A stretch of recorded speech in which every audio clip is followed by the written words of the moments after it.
13th, the 14th, the 15th Amendment. When he put out the 13th Amendment, which says now again, even though we have an Emancipation Proclamation, the 13th Amendment says black folk are free. The states said no, they're not. And so they passed the 14th Amendment. And see, that shit still go on. You have a Congress body, and then you have two of them in there. You have Republican and Democrat. See, one say yes, one say no. Then you have the state, and then you have federal government. One say yes, one say no. It's bullshit manipulation. That's all it all is.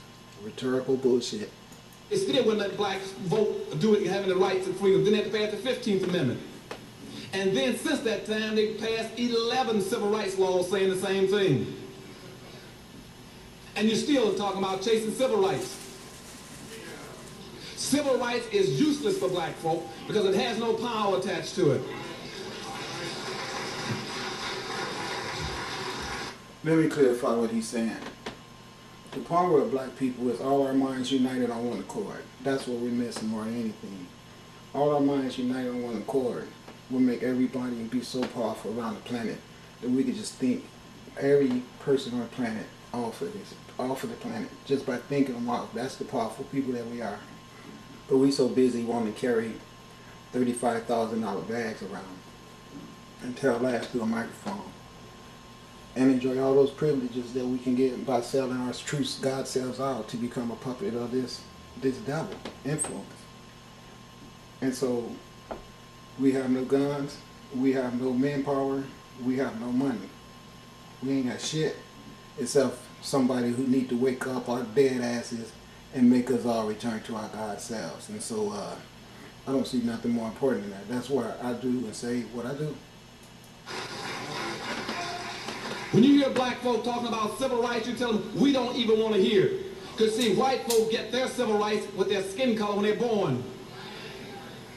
Immigrants get their civil rights the day they cross through Ellis Island, or they walk in this country and get sworn in. Only black folk have to go around looking for the 13th, 14th, and 15th Amendment and 9 to 11 civil rights laws. My people don't even feel embarrassed going down every 4 to 5 years getting their civil rights renewed like a damn driver's license. Hold on, let me tell you what's worse than that. When I was in LA, we were sitting on the bus one day and this guy said, yeah, it's Black History Month, so I'm going to go to the library, I'm going to read a whole bunch of books. So I looked at him and I didn't want to say nothing. But then I had to, my spirit was bugging me. I said, so do you read any books in March on Black History? He said, no, I don't. I mean, but because it is Black History Month, I'm going to go ahead in there and take advantage of that and do the right thing. So I looked at him and I said, listen to me, man. That is foolish thinking. I said, because first of all, doing the right thing doesn't have to come to you with permission that's given to you from another race of people at a certain appointed time that you should do the right thing. Do the right thing should be a conceptualization of your heart that guides you and motivates you at all times. Oh, that brother got mad at me. He said, see, it's niggas like you that don't know how to appreciate shit. The white man give you a chance to respect your nationalism, and then you want to sit up and try to argue about it. I just stopped talking to his ass. Because he did not understand what I was saying to him. Is no, man, he didn't give you a month to celebrate your history. He fucked your mind up so bad to make you believe that he had the power to tell you when you had a right to honor your history. That brother was missing all that, so I stopped talking to him because it was going to get into a fight between me and him, and I really didn't want the police to come. And I had to explain to him, or I had to stump the hell out of this fool because he couldn't understand that he was a victim by the policeman's corrupt force. That's something wrong to tell one of those hateful ass Spanish policemen in LA, or the niggas too, or even the white ones. Some things you just don't talk about in certain places. That's why I stopped having that conversation with that brother, because he also was trying to impress the many other people on the bus that was looking at him like he was a damn fool. Because when he got off the bus, I asked one of the Spanish guys that was on the bus, I said, man, what month did the white man give you guys to celebrate your history? And he just looked at me and he didn't say shit. But I bet you he thought in his mind, that puta better not ever try to bring that bullshit on me. I know that's what he was thinking, because see, they wise enough to know that no one should tell you when you had the privilege to celebrate your own history. Peace and blessings. And don't buy into the game. Say, no, I ain't worried about no civil rights. See, if I sell you the minor premises, I can sell you the major. Don't buy the minors. Say, no, civil rights not even an issue. We got every right you got. I got it when I was born. I might even play that game. That's right. It's my birthday. But I know I'm going to have some civil rights people who are going to still go out and do wrong. So if you're going to do wrong, at least do wrong right. See, if you're going to go chase civil rights, do like the other groups. They don't talk about civil rights. Women talk about women's rights. Veterans about veterans' rights. Gay about gay rights. Handicaps about handicapped rights. Hispanic about Hispanic rights. Asians about Asians' rights. And here comes my people talking about civil rights. What black person who named civil? Talk about black rights if you're going to talk about rights.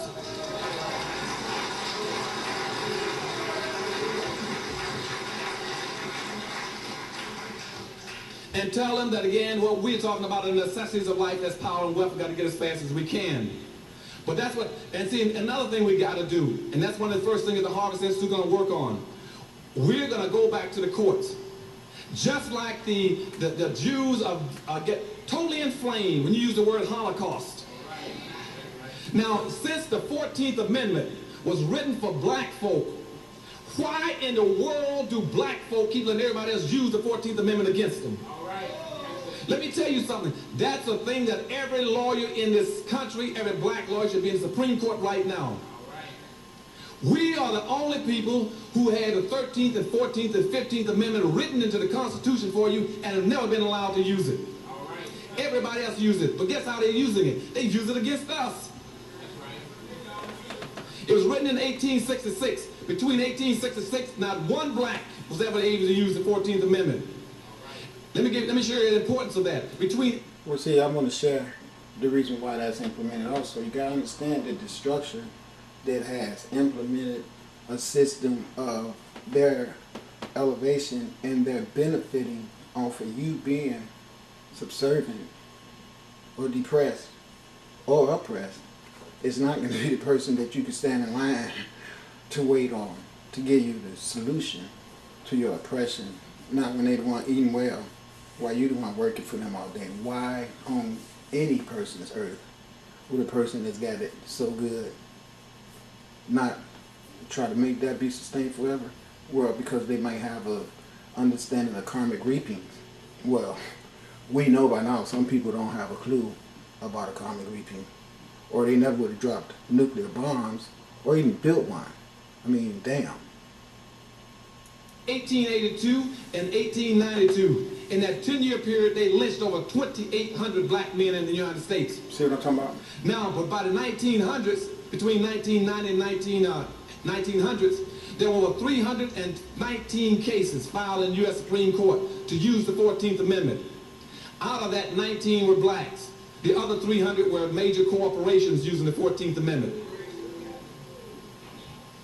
And out of those 319 cases, all 300 of the corporations won in the Supreme Court. The 19 blacks lost. Black people never used the 14th Amendment until 1954, 100 years later. As a matter of fact, in the Yoke and Wick decision, even the Asians came into this country and used the 14th Amendment. And one of the things we must do in this country is to create a national movement that says nobody's going to use those amendments but us. That's what they were for. You're not going to use them against us anymore. That's right. And we're going to come up with a strategy to make sure that that opportunity for their usage is eradicated. So I got to go. I'm going to set up for part 2 of this because I think this is really interesting information. So I'm going to do some more work on it. Okay? And I hope that everybody is understanding that this is necessary for the furtherment of our mental growth. We have become very, very oppressed mentally. Okay? I mean that for sure. Okay, wait a minute. I was looking at this wrong. There's still 10 more minutes on here, look like. All right. We're going to go with this. I got more time. And that's why that's what Borky went to court against blacks on. He used the 14th Amendment to say his rights were being denied as a white. That's what the Adirondack decision now in the Supreme Court saying, that he's using the 14th Amendment against black folk. And we sit around and let people use that, which is the only tool we have, let them use it against us. Saying, well, that's reverse discrimination, so I'm going to use the 14th Amendment that was written for you to help me and keep you right where you are, to keep you marginal. And that's why the conditions of black people in this country for those kind of tactics have not changed. Contrary to what anybody tells you, we're exactly where we were in terms of quality of life to where we were in 1840s, over 150 years ago. We're just as poor. We're worse, because I'll tell you why we're worse. Because back in 1840s, we were not inducing genocide on ourselves, like what's going on right now, in full scale. Full scale. All this pimping, okay, all this women victimize a man unless he fits the description of a trick or a John. They don't want to have nothing to do with him, all right? Or a pimp. Everything that's negative about the true arrangement of what a God man is being pushed under the rug, and you look for a God man to be something totally on the negative side of his true awareness of God's self and the divine nature. No, you got to be a thug with pants sagging off your ass. You know, all this created character of this black man that was introduced to the world by the European man to make us all be unaccountable. And that's what the women accept now and want. You know, because the sublime suggestion make us believe that we are supposed to be these degenerates that make us more controllable.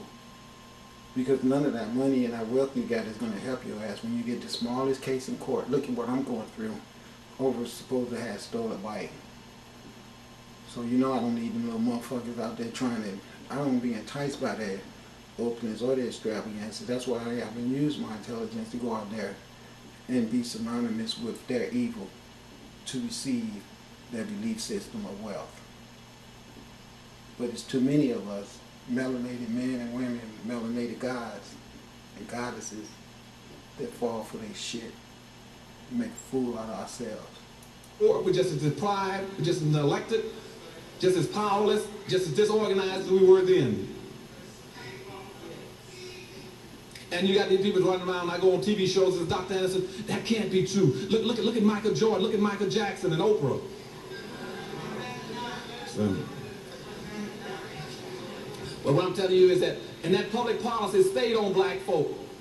Stayed on black folk, that black folk will provide labor for white folks, for whites' comfort and wealth building until about the 1960s.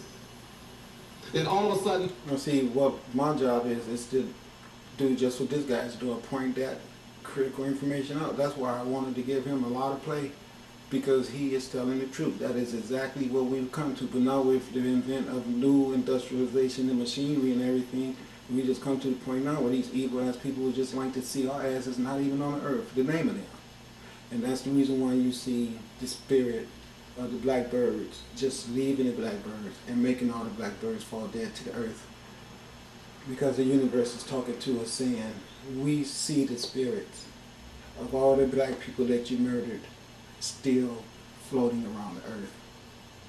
You see, all the birds, all the nature, everything has paid account to what has gone on and what is still going on. And the despiritualization of everybody on the earth because of their quest for materialism is going to make, just like they demonstrated with the birds, the soul of people just leaving the flesh and being taken away. That's going to be the way people are going to be dying, and numbers like that. And one man going to be walking around talking about it's a plague and this and that. He's not going to tell you the truth that what's going on is that, as Asar predicted, the souls of man is being eradicated